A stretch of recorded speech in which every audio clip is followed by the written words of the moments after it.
So recently, binilihan ko si wifey ng bago niya sapatos para sa mga workout activities niya. And sasabayan ko siya ngayon sa kanyang gym session with her friends. Bale, dumiretso na sila ng gym. Ako ay galing pa ng bahay para humabol sa kanila. Nasa balik lang naman ng Turil ang gym. Kaya madali lang ako nakarating agad sa kanila. So bale, nasa second floor ang gym. And pag akyat ko, grabe! Ang dami-daming tao pala na nag-gym dito. And sa mga facilities and equipments, halos kompleto sa Ricardo's din. Medyo comfortable na din siya. Flowing ang hangin sa labas. Malaki din kasi ang bintana. Kaya di ka masusuffocate dito. Pinakilala na agad ako ni wifey sa kanilang gym instructor. Maya-maya ay sinimulan agad ang warm-ups. Ilang mga days na din pala nag-workout sila misis dito with their friends sa work. Kaya medyo familiar na sila dito. Ako, medyo naninibago pa sa mga workout routines. Matagal-tagal na din kasi since nung huling gym workouts ko. Then parang matagal-tagal na din since nung natigil ako sa mga run ko. Dati, every week halos tumatakbo ako ng 2 to 3 times hanggang sa isang beses na lang sa isang linggo. Tapos bigla ako nagkasakit at medyo natagalan sa recovery hanggang sa di na talaga ako nakatakbo.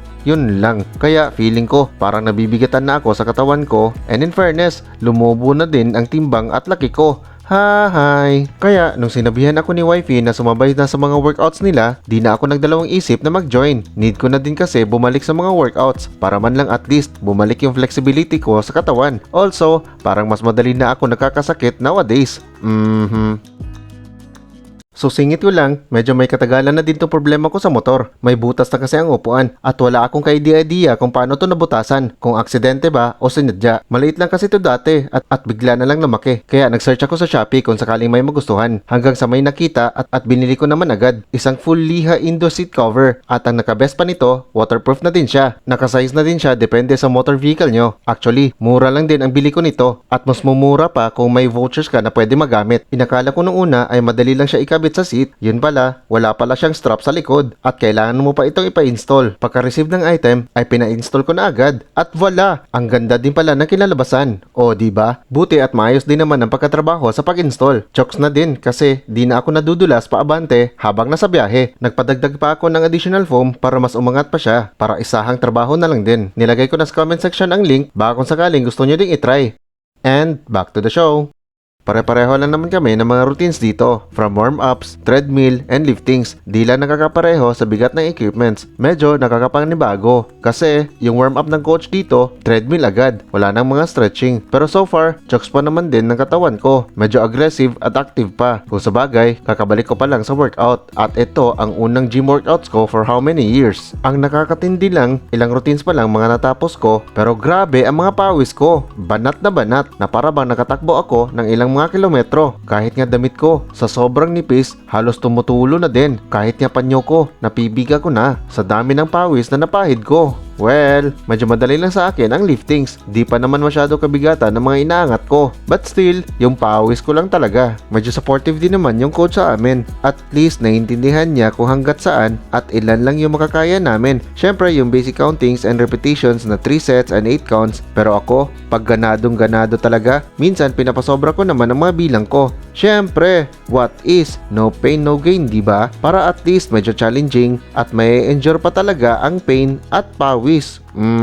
Natapos na din namin lahat ng mga routines for the day. Hanggang dun na lang daw muna sa ngayon at next time na naman yung iba pang mga routines. Tama din naman kasi masyado nang madilim sa labas at mga 10 PM na din ang oras. Pagod at inaantok na din. Pagkatapos magbayad sa session at kay coach ay dahan-dahan na kaming bumaba at umuwi. Kung akala nyo ay tapos na, well, hindi pa.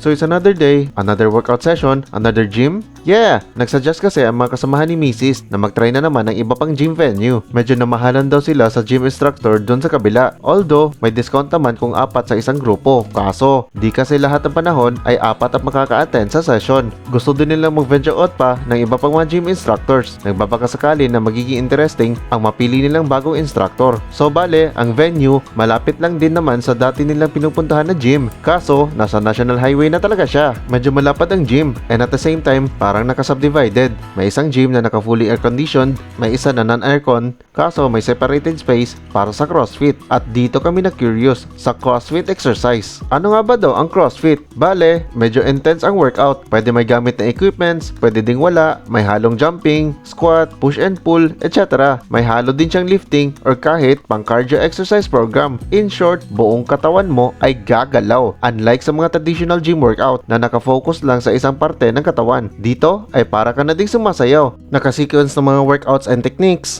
at iba't ibang klase ng mga workout routines ang magagawa mo. And this is what makes it different. O, diba? So bale, ang setup ni coach dito is parang alternate. Start sa baba, then taas, then baba, so on and so forth. May halo din siyang jumping, running, lifting, at pulling. Ayon pa kay coach, di daw basta-basta ang CrossFit exercise, unlike sa mga nagwo-workout sa gym. Ika nga, makakasurvive sa gym workouts for sure. Pero sila, mahihirapan pag sinubukan nila mag-CrossFit workouts para bang pahabaan ng hangin, endurance sa pain, and of course, cardio or good for the heart ang mabe-benefit mo sa programang ito. So bale, may mga sequence o routines na binibigay sa amin si coach. I think nasa mga 8 routines yata yon. Kung natapos mo nang maikot ang mga routines, ay babalik na naman kayo kung saan ang unang routine na nasimulan mo. So on and so forth. In terms of counting, wala nang bilang-bilang dito. Oo nga pala, may malakas na workout music si coach at yun na ang silbing counting namin kasi parang naka-record na ata ang mga countings or seconds, tapos biglang magpo-pause for break time,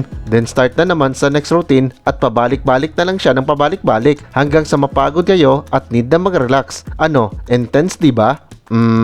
Kahit nga kami sa unang try namin sa araw na ito, medyo nakakapanibago kasi sa kabilang gym ay puro liftings lang. Dito ay galaw na galaw talaga ang buo mong katawan. Yung iba nga sa amin, up to 2 rounds lang or kahit isa lang ang nakayanan. The rest is break time na. Syempre, naninibago sa mga routines at syempre sa bilis ng facing. Although, yung ibang mga routines ay na-encounter ko na pero natatamaan pa rin talaga ng pagod at sakit sa katawan. Kung sa kabilang gym ay walking sa treadmill ang pang warm up namin, dito treadmill ang pang cool down namin. Oo, as in, hindi talaga kami pinapagamit sa mga equipments nila. Although may dumbbells at kettle kami na nagagamit, pero iba pa rin kung yung mga bigger equipments ang wina-workout nyo. Actually, kahit kakastart pa lang namin sa gabing ito, pero yung coach parang may maplano at timeline na din sa amin with regards to sequence at routines. Siguro, nakita niya na may mga lalaki, medyo may kalakihan, kaya may balak niya tong pagtripan.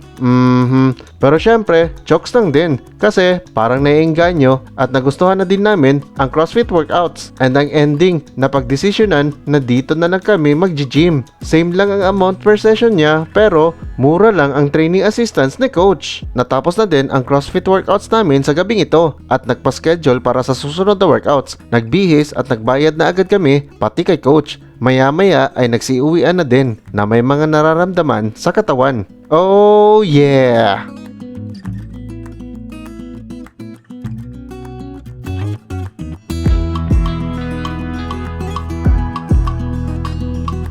Parating stress at pressure sa work, pabago-bagong panahon, mabilis madapuan ng sakit, madaling mapagod, at hirap makasabay sa bawat laban ng buhay? Well, I got you bro! Recently, naghahanap ako ng something for a stress reliever na di nakakapagod at di magastos hanggang sa may nakilala ako na makakatulong at makakasagot sa mga problema ko. Ano ba to? Ginseng 5 Treasures Tea, mixed with various herbal ingredients. Ginseng, 3 klaseng berries, longan, at red dates. Madali lang siya itimpla. Maglagay ng mainit na tubig sa mug, ilagay ang isang bag ng Ginseng 5 Treasures Tea, pwede mo rin siyang i-stir gamit ang kutsara para madaling kumalat ang flavor. Antayin ng 3 to 5 minutes, depende kung kaya mo na ang init ng tea at pwede mo nang inumin. Pwede ka rin maglagay ng honey para pampalasa. Kung naubos na, wag mo muna itapon dahil kaya pa to hanggang 4 to 6 times hanggang sa mag-fade ang kulay. Anong mga health benefits? Gives you energy boost, fights fatigue and support mental focus, relax and reduce stress, at body rejuvenation. So ano? Try nyo na din to and see the results. 12 bucks na siya per pack. Nasa comment section lang ang link.